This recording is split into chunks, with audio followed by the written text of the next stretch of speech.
Hello everyone. Today we will see class 12 chapter number 11 named Organization and Population. इस chapter में हम देखेंगे ये सब चीजें. In this we will see various level of biological organization, macromolecule, cell, tissue, organisms, etc.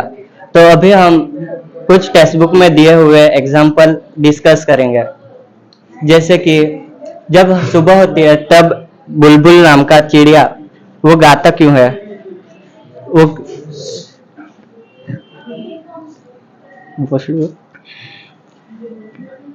वो गाता क्यों है? या तो उनका वॉइस बॉक्स वैसा है और वो सब एक दूसरे से कम्युनिकेशन कर रहे हैं. दूसरा, हम सब नेचर में देखते हैं तो हमारे मन में बहुत सारे सवाल आने चाहिए.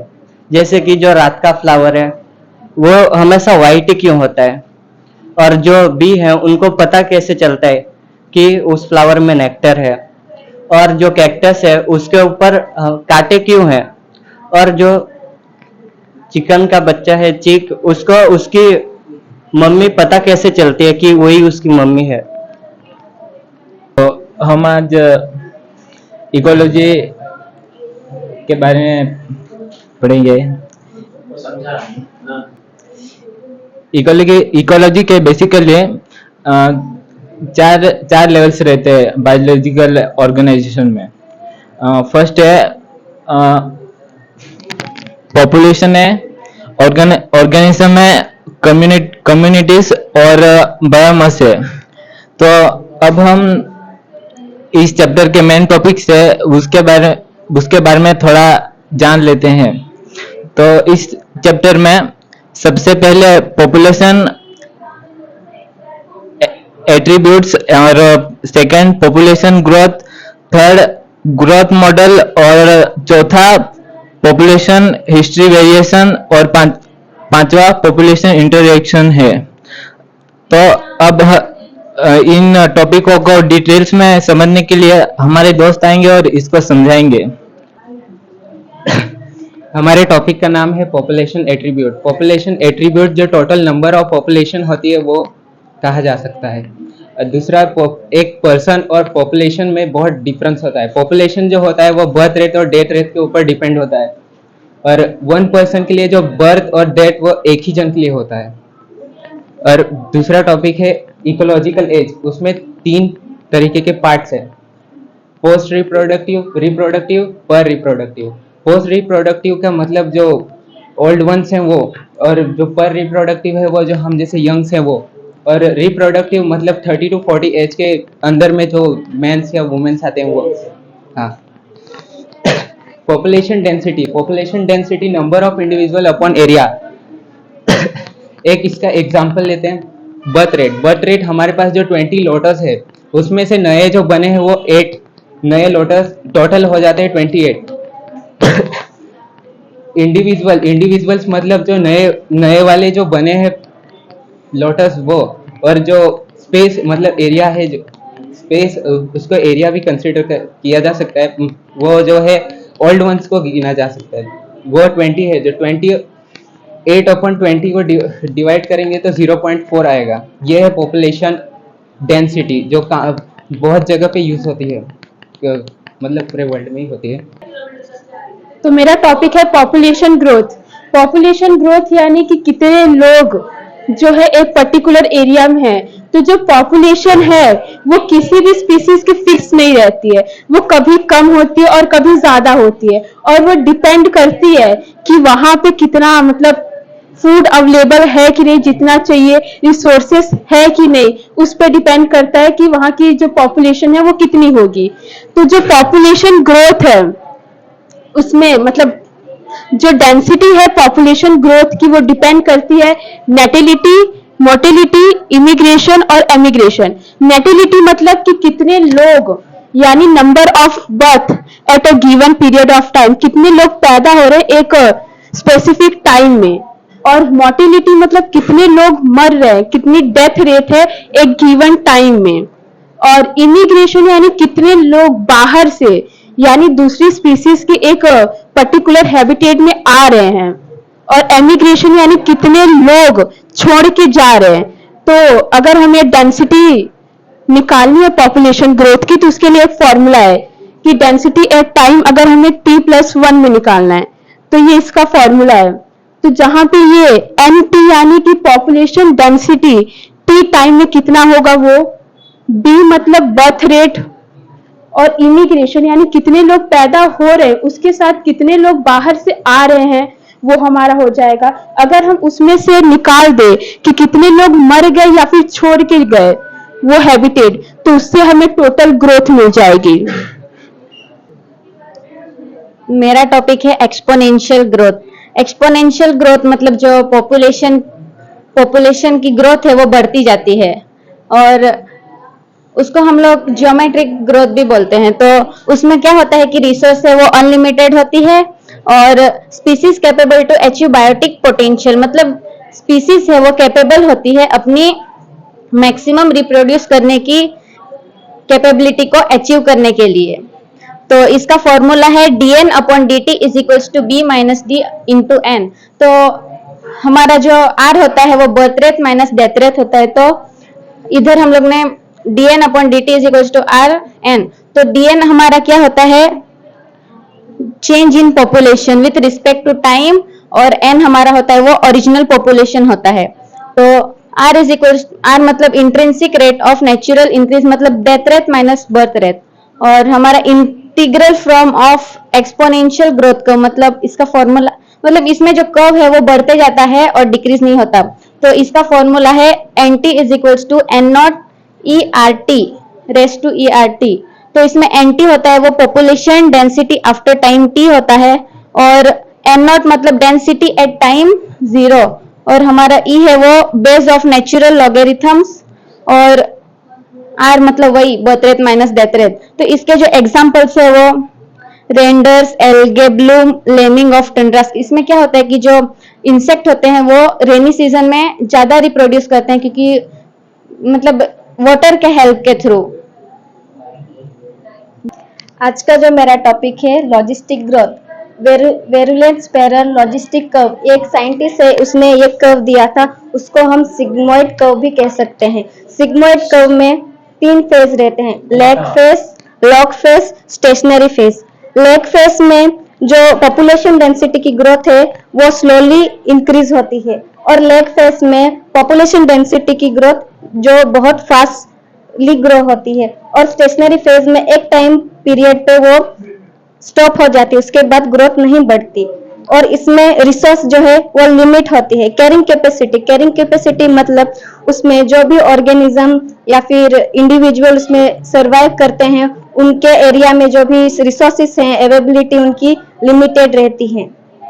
ये equation dn/dt population density with respect to time, ये r हमें डिनोट करता है birth rate minus death rate, और ये n जो लास्ट पॉपुलेशन जो हमने फाइंड आउट की थी वो के डिनोट करता है कैरिंग कैपेसिटी माइनस जो भी हमें पॉपुलेशन पहले मिली थी वो divide by carrying capacity.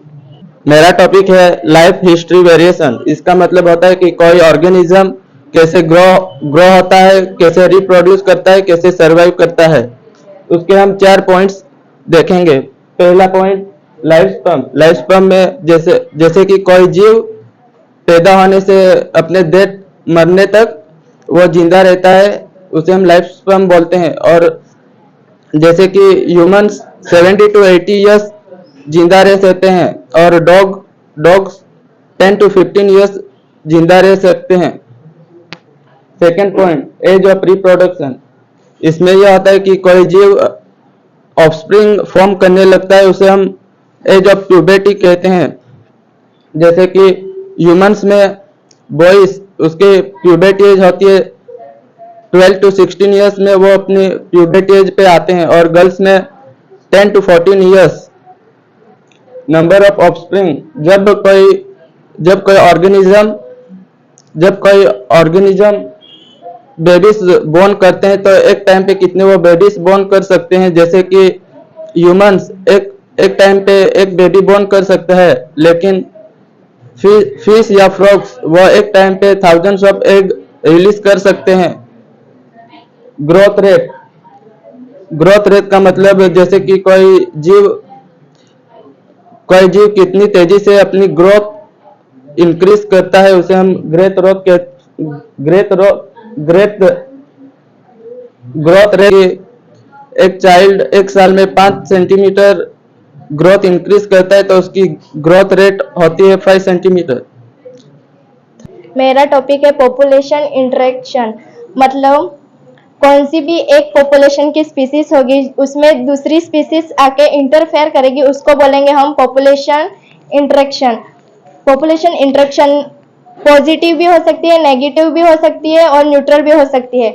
Population interaction, species A species B, name of interaction, first mutualisation. दोनों पॉजिटिव है तो दोनों का फायदा होता है।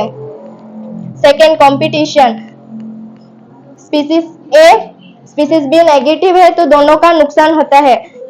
Third predation, species A positive species B negative तो एक का फायदा होता है और एक स्पीसीज का नुकसान होता है।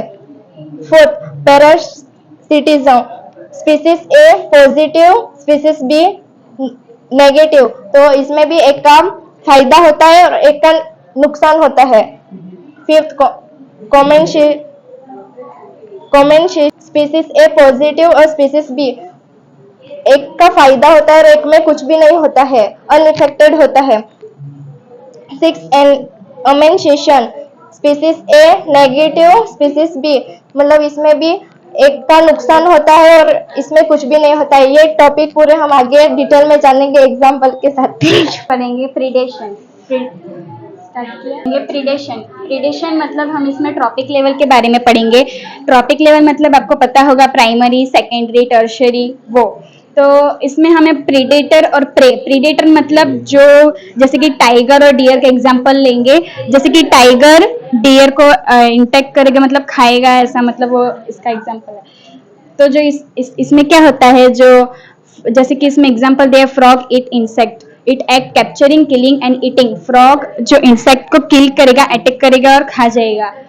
इसमें टॉपिक लेवल का एनर्जी जो होता है वो ट्रांसफर कैसे होता है वो हम देखेंगे। जैसे कि टाइगर ने डियर को खाया तो उसमें एनर्जी ट्रांसफर होगा कैसे, टाइगर डियर को खाएगा उसमें से उसे एनर्जी मिलेगी, ऐसे ट्रांसफर होगा। और लेकिन जो टाइगर रहेगा वो भी तो कभी ना कभी उसकी डेथ होगी, वो भी तो मर जाएगा। तो जैसे कि टाइगर जब उसकी डेथ होगी वो डिकम्पोज हो जाएगा सॉइल में और उसमें से प्लांट ग्रो करेगा और प्लांट को वापस एनिमल खाएगा। इस तरह से जो एनर्जी है वो ट्रांसफर होती है। तो इसे हम कहेंगे besides acting as conduits of for energy transfer across trophic level. और जो प्रीडेटर है इसमें वो इसमें इंपॉर्टेंट रोल प्ले करता है।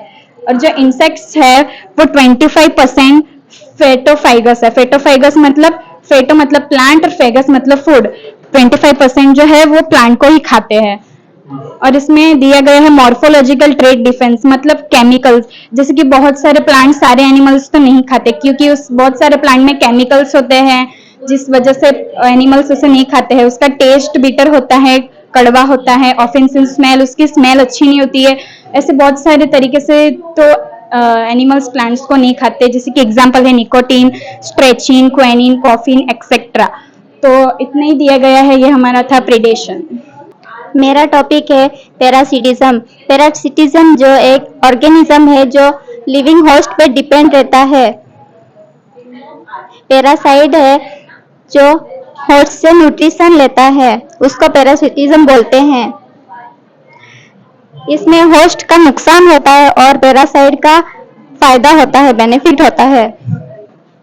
उसका एक एग्जांपल है काव और बर्ड। काव है जो कि हमारा होस्ट है।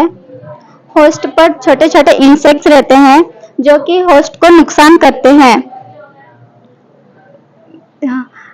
और वही इंसेक्ट को बर्ड किल करके खा जाता है, उसको हम पैरासाइट बोलते हैं। कॉमेंसलिज्म इज जो उसमें जो एक पहली स्पीसीज होती है उसको फायदा होता है, जो दूसरी स्पीसीज होती है उसको ना ही फायदा और ना ही नुकसान होता है। जैसे कि एग्जांपल देखेंगे एपीफाइट्स ऑन मैंगो ब्रांच। मतलब कि जो एपीफाइट्स जो प्लांट है वो मैंगो ट्री के जो ब्रांच पे ग्रो करता है और उससे वो सनलाइट वहाँ से लेता है और फोटोसिंथेसिस करता है, तो उसको फ़ायदा होता है कि वो फोटोसिंथेसिस करके उसको फूड मिलता है। पर जो मैंगो ट्री जो है उसको ना ही फ़ायदा होता है ना ही नुकसान होता है। जैसे कि सेकंड एग्जांपल है कैटल इग्रेट्स एंड कैटल ग्रेजिंग। जो काव रहती है वो जब घास खाती है तो उसके ऊपर जो छोटे छोटे इंसेक्ट्स होते हैं वो उसके ग्रास के ऊपर से जब ऊपर आते हैं उड़ते हैं, तो जो बर्ड रहती है वो उससे खाती है, तो उससे बर्ड को फ़ायदा होता है कि उसको फूड मिलता है। पर जो वो काव रहती है उसको ना ही फ़ायदा होता है ना ही नुकसान होता है। म्यूचुअलिज्म मतलब सिम्बायोटिक रिलेशनशिप बिटवीन, इसमें दो और दो से ज़्यादा स्पीशीज का फ़ायदा होता है और इसमें किसी का भी नुकसान नहीं होता है। फॉर एग्जांपल बीज एंड फ्लावर्स। बीज जो है वो नेक्टर कलेक्ट करते हैं फ्रॉम फ्लावर्स एंड फ्लावर्स जो है उसके ऊपर फिर पॉलिन ग्रेन्स गिरते हैं तो वो पॉलिनेट हो जाता है। First, biotic factor includes in options. Option A, plant and animals. B, water and temperature. C, plant, animals and physical environment. D, none of the above. I repeat question. Biotic factors include in option C. Option A, plants and animals. Option B, water and temperature. Option C, plants, animal and physical environment. Option D, none of the above. A. Option A is wrong answer. Good afternoon to one. आज हम इस chapter में biotechnology and it application मतलब जो भी living organism है हम उसको यूज़ करके कैसे प्रोडक्ट या फिर अपने फ़ायदे की चीज़ बना सकते हैं इसके बारे में हम जानते हैं। तो बायोटेक्नोलॉजी बहुत सारे फील्ड्स में यूज़ होती है, जैसे कि एग्रीकल्चर, मेडिसिन या फिर इंडस्ट्रियल लेवल। बायोटेक्नोलॉजी 62% इंडिया में लोग बायोटेक्नोलॉजी का यूज़ करके क्रॉप प्रोडक्शन ज़्यादा करते हैं और ज़्यादा से ज़्यादा लोग एग्रीकल्चर करके ही एम्प्लॉयमेंट या फिर लोग अपना मनी अर्न करते हैं या फिर सर्वाइव करते हैं। First method of biotechnology organic agriculture में लोग ऑर्गेनिक मटेरियल यूज़ करते हैं। इसमें किसी भी टाइप का केमिकल या फिर fertiliser. Second agrochemical based agriculture, उसमें fertiliser chemical insecticides pesticides use करके क्रॉप प्रोडक्शन करते हैं। थर्ड जेनेटिकल इंजीनियरिंग, उसमें जो भी मॉडिफाइड जीन वो क्रॉप में इंट्रोड्यूस करवा के उसको पेस्ट रेजिस्टेंस बना के यूज़ करते हैं। फिर इनके कुछ मेथड्स हैं जैसे कि green revolution, tissue culture, plants उसका भी टोडिपोटेंसी कहते हैं, माइक्रो प्रोपोगेशन, सोमाटोस। मेरा टॉपिक है मेंस्ट्रुएटिव इसमें जो प्लांट होते हैं वो वायरस से या इन्फेक्टेड होता है, जो उसका जो एपिकल और एक्साइड जो पार्ट होता है वो वायरस भी होता है, तो हम उसको इन विट्रो बाहर ग्रो करते हैं उसके एपिकल और एक्साइड पार्ट को, जिससे हम लोग वायरस फ्री प्लांट बना सकते हैं। For example banana, sugar cane और पोटैटो। सेकेंड सोमेटिक हाइब्रिडाइजेशन, इसमें फर्स्ट हम लोग रिमूवल करते हैं उसकी सेल वॉल को प्रैक्टिस और सेलुलस एंजाइम से। उसके बाद हम उसको फ्यूजन करके दोनों प्रोटोकॉल्स को टू डिफरेंट स्पीसीज के प्रोटोकॉल्स को फ्यूज करेंगे, जिससे एक न्यू प्लांट ये होगा। इसको बोलेंगे फ्यूजोजेनेसिस और फ्यूजोनिक एजेंट। मेरा टॉपिक है जेनेटिक मॉडिफाइड ऑर्गेनिज्म, पुस्तक बोलते हैं GMO। जेनेटिक मॉडिफाइड ऑर्गेनिज्म यानी कि ऐसे जीनोम जो हमारे जीनोम से मॉडिफाई हुए हैं और जो किसी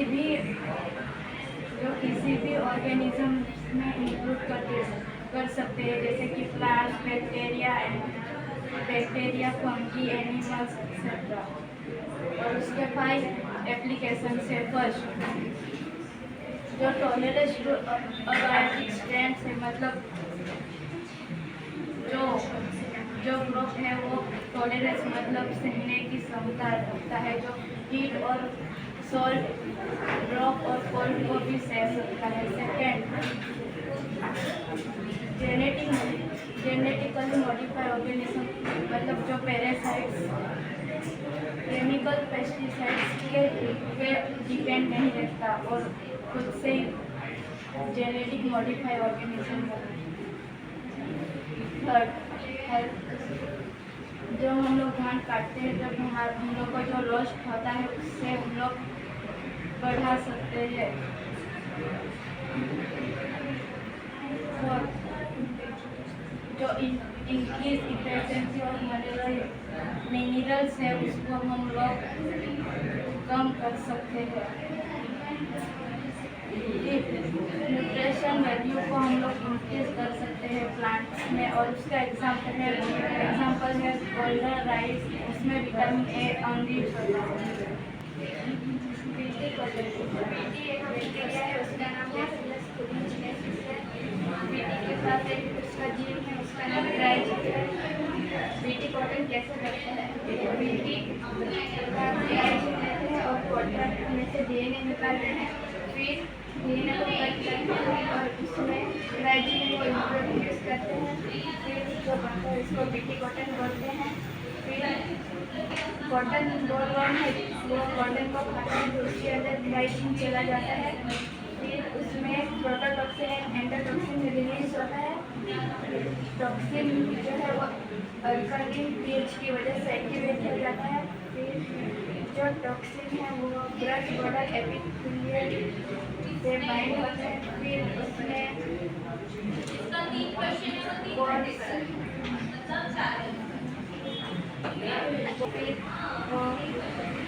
गन जो है वो फूल जाता है, कॉटन टॉपिक है पेस्ट रेजिस्टेंस प्लांट। इसका मतलब हम समझेंगे पूरी तरीके से। सबसे पहले हमें जानना होगा कि आरएनए इंटरफेरेंस होता क्या है। सबसे पहले तो जो हम इसमें एग्जांपल एक प्लांट का दिया गया है, टबाको प्लांट का, उसमें जो रूट्स होती है उसकी, उसमें जो नेमाटोड नाम का रेड वर्म्स होता है जो सॉइल के अंदर ही होता है, तो वो जो टबाको प्लांट के रूट्स होते हैं उसको ये रेड वर्म, उसका नाम है मेलियोइड इंकोलिशिया, वो जो टबाको प्लांट के रूट होते हैं उसको डिजीज कॉज करते हैं। डिजीज कॉज करने से क्या होगा, जो प्लांट होगा हमारा टबाको का वो अच्छे से ग्रो नहीं कर पाएगा और वो हेल्थ नहीं होगा और ग्रो भी नहीं कर पाएगा। तो उसे रोकने के लिए हम पैरासाइट्स भी यूज़ कर सकते हैं, लेकिन वो हमारा टेम्परेरी सॉल्यूशन नहीं है, इसलिए हमने इसमें बायोटेक्नोलॉजी का यूज़ किया गया है। तो वो कैसे किया गया है हम बताते हैं। सबसे पहले हमने एग्रोबैक्टीरियम एक बैक्टीरिया लिया है जिसमें से हमने टीआई प्लाज्मिड लिया। उस प्लाज्मिड को हम निकालेंगे और उसको हम लोग कट करेंगे और उसमें डबल स्टैंडर्ड जीन इंट्रोड्यूस करेंगे। डबल स्टैंडर्ड जीन इंट्रोड्यूस हम लोग करेंगे, लेकिन वो कहाँ से लेंगे? वो हमारे बॉडी में, ह्यूमन बॉडी में तो नहीं मिलता और प्लांट्स में भी नहीं मिलता, वो हमें वायरस में से मिलेगा, वो भी कुछ फ्यू वायरस में मिलेगा। उसमें से हम निकालेंगे, फिर उसमें हम एग्रोबैक्टीरियम में जो टीआई प्लाज्मिड निकाला था उसमें इंट्रोड्यूस करेंगे, फिर उसे हम लोग वापस से एग्रोबैक्टीरियम में लगा देंगे। उसके बाद हम लोग उसको लगा देंगे और बाद में वो जो हमारा टबाको प्लांट था उसमें इंट्रोड्यूस खुला छोड़ देंगे उसे रखने से जो हमारा नेमाटोड का जो वायरस था जो उसको टबाको प्लांट का और डिजीज कॉज कर रहा था, उससे क्या होगा, जो नेमाटोड के पास आरएनए था वो आरएनए और जो टबाको प्लांट पे हमने वो एग्रोबैक्टीरियम डाला उसका आरएनए, वो दोनों ऐड हो जाएगा। वो होने से हमारा जो डिजीज कॉज नेमाटोड कर रहा था वो नहीं कर पाएगा और इस तरह से हम लोग अपने प्लांट को बचा सकेंगे। तो ये था पेस्ट रेजिस्टेंट प्लांट। हमारा टॉपिक है biotechnological application in medicine. Biotechnology से हम लोग मेडिसिन बनाते हैं जो कि सेफ और ज़्यादा इफेक्टिव होती हैं। थेरेप्यूटिक्स का मतलब होता है ट्रीटमेंट देना। वैसे ही पूरे वर्ल्ड में 30 थेरेप्यूटिक्स है, उसमें से 12 हमारे इंडिया में मार्केटिंग कर रहे हैं। आगे का टॉपिक तेनू समझाएगी। तो मेरा टॉपिक है जेनेटिकली इंजीनियर इंसुलिन, यानी इसमें हम जेनेटिक का यूज़ करके हम बाहर, लैब के बाहर मतलब लैब के अंदर इंसुलिन बनाएंगे।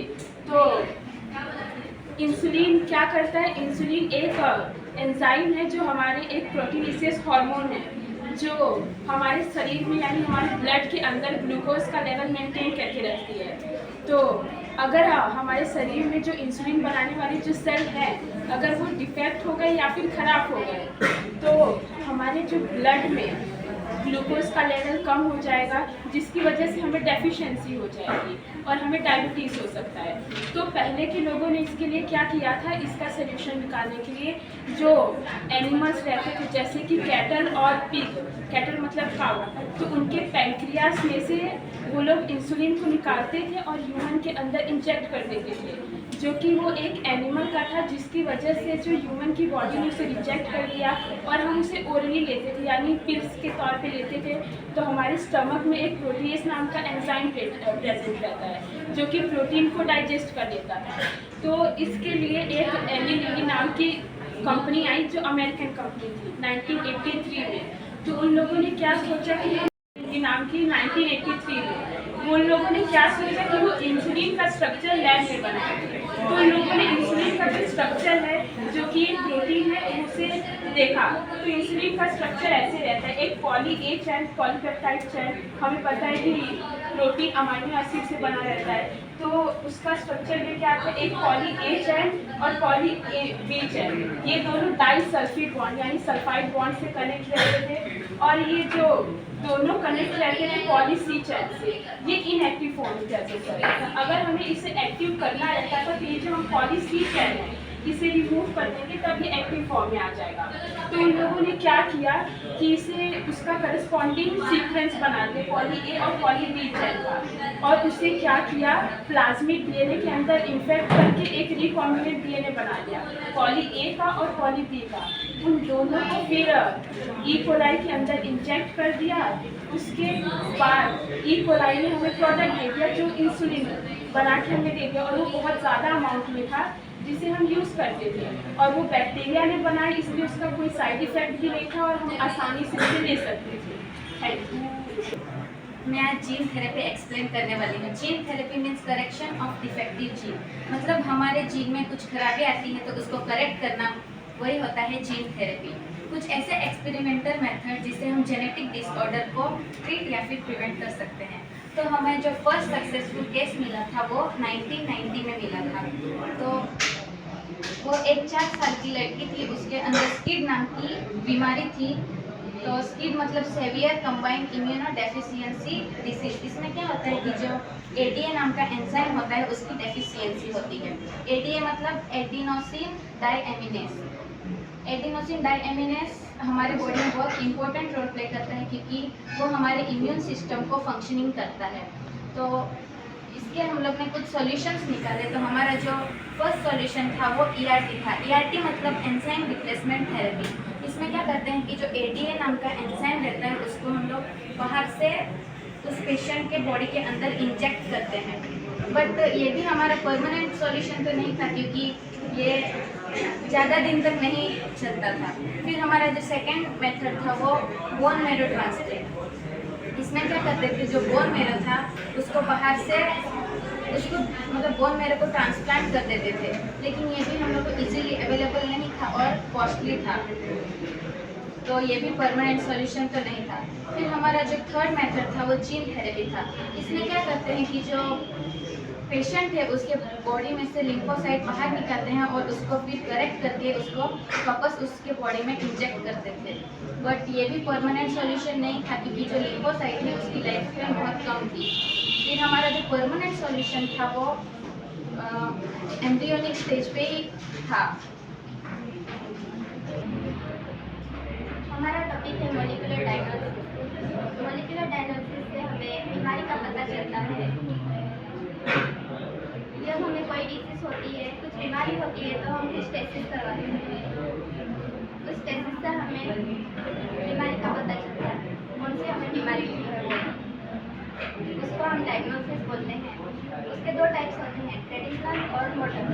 ट्रेडिशनल में हम पहले के लोग थे वो ब्लड टेस्ट, यूरिन टेस्ट और सीरम टेस्ट ऐसे सब टेस्ट करवाते थे जिससे हमें जल्दी पता नहीं चलता था कि हमें कौन सी बीमारी हुई है। तो मॉडर्न में रिकॉम्बिनेंट डीएनए टेक्नोलॉजी से हमें पता चलता था कि हमें कौन सी बीमारी हुई है। उसके एग्जाम्पल है पीसीआर और एलाइसा। मेरा टॉपिक टॉपिक है मॉलिक्यूलर डायग्नोसिस। उसके एग्जांपल है पीसीआर और एलिसा। पीसीआर और एलिसा दोनों लैब टेस्ट होते हैं पर उसका काम और स्टाइल डिफरेंट होता है। पीसीआर पॉलीमरेज चेन रिएक्शन एक टेक्निक है जो डीएनए और आरएनए को डिटेक्ट करती है। पीसीआर में जेनेटिक मटेरियल का मल्टीप्लिकेशन होता है तब हमें पता चलता है कि किसको कौन सी बीमारी हुई है। ELISA means enzyme linked immunosorbent assay. इसमें हमें प्रोटीन और एंटीबॉडीज को डिटेक्ट करते हैं,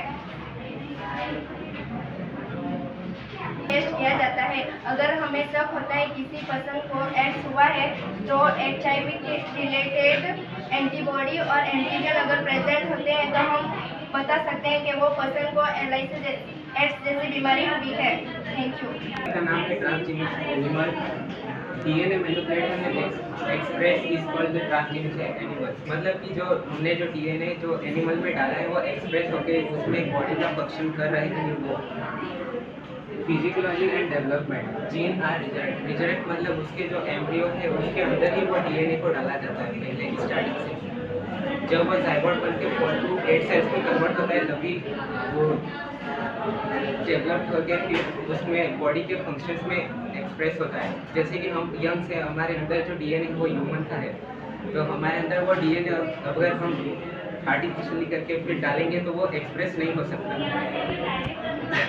study of disease our understanding मतलब कि जो ट्रांसजेनिक एनिमल्स है उसके अंदर उसके एम्ब्रियो के अंदर ये डिजीज को डाला जाता है जिसके थ्रू हमें बाद में वो जब डेवलप होकर ग्रो हो जाता है उसके बाद वो जब मरने के स्टेजेस पे आ जाता है तब वो डिजीज के ऊपर से स्टडी होती है। इसका एग्जांपल है ट्रांसजेनिक यूजिंग कैंसर साइटोफाइबिक एक्सेट्रा। मतलब इसके जैसे डिजीज हैं जिनके बारे में स्टडी होती है। तीसरा है जो बायो प्रोडक्ट्स मेडिकल यूजेस में यूज होता है। और अल्फा 1 बीटा एंटीसेप्टिक जो है वो जो कैंसर के पेशेंट्स है जिनके लंग्स में ज़्यादातर धुआं कैप्चर हो जाता है जिसके लिए ये यूज होती है मेडिसिन। एग्जाम्पल 1997 एक काव थी जिसका नाम रोजी था। उसके अंदर ह्यूमन के प्रोटीन जीन्स को इंजेक्ट किया गया था। वो प्रोटीन जीन ऐसा था कि जो बच्चों के लिए 2.4 ग्राम पर लीटर प्रोटीन ज़्यादा सेक्रेट करता था। वैक्सीन सेफ्टी डायरेक्टली ह्यूमन पर अप्लाई नहीं की जा सकती है क्योंकि वो डायरेक्ट अप्लाई करने से ह्यूमन बीइंग को हार्मफुल हो सकती है। इसलिए वैक्सीन पहले ट्रांसजेनिक एनिमल्स पर टेस्ट की जाती है। Chemical safety testing, role of gene in disease so that new treatment can involve. Chemical testing, for example, drugs कितने हार्मफुल होते हैं इसलिए केमिकल्स पहले एनिमल पर टेस्ट किए जाते हैं जिससे हमें पता चलता है कि इस केमिकल से कोई डिसीज हो तो हमें पता चलता है और फिर उस पर नया ट्रीटमेंट चालू स्टार्ट करो। हमारे टॉपिक का नाम है एथिकल इश्यूज। इसमें हम देखेंगे ह्यूमन एक्टिविटीज जो हमें हेल्पफुल या हार्मफुल है। इसमें हम जेनेटिक मॉडिफिकेशन देखेंगे।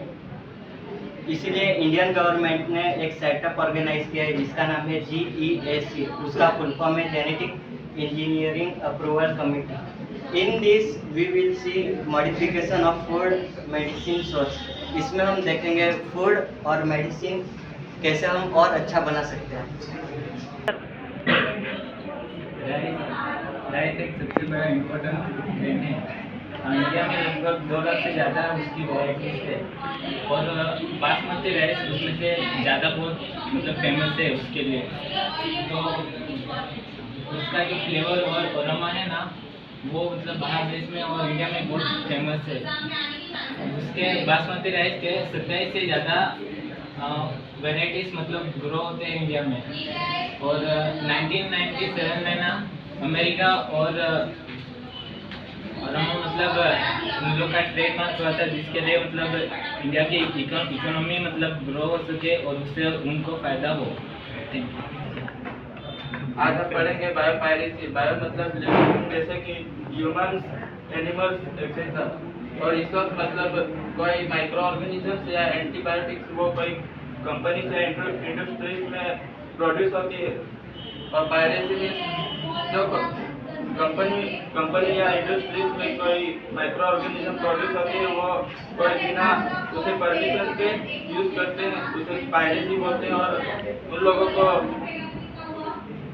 लोगों को वो एंटीबॉडीज या माइक्रो ऑर्गेनिज्म यूज करना हो तो वो दोनों कंपनी या इंडस्ट्रीज मिलके बात करके डील कर सकते हैं और बिना परमिशन के उस एंटीबॉडीज को लेके हाई प्राइस में बेच देते हैं।